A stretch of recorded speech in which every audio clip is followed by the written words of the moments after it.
asxaabtaada inay ogaadaan inaad fiirisay statuskooda. Haddaba haddii aan isla fiirino sida caadiga ah, soo kici WhatsApp-kan,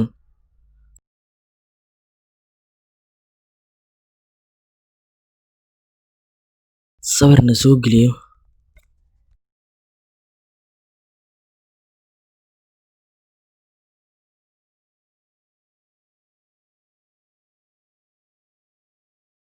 WhatsApp-kan kalena aan ka fiiriyo.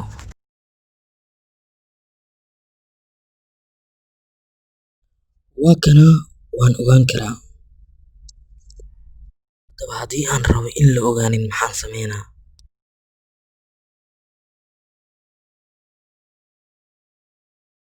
Si fudud waxaad tegaysaa setting-ka, account, privacy,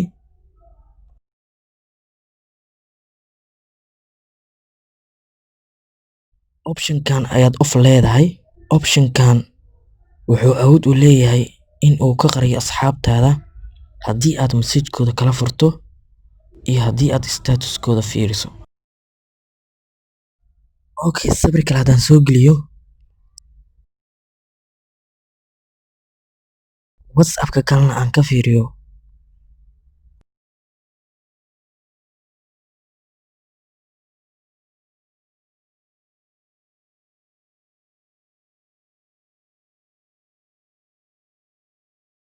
Waa kana ma ogaan kari. Muuqaalkan halkaas ayuu ku egyahay. Haddii aad ka heshay like saar, la wadaagna asxaabtaada.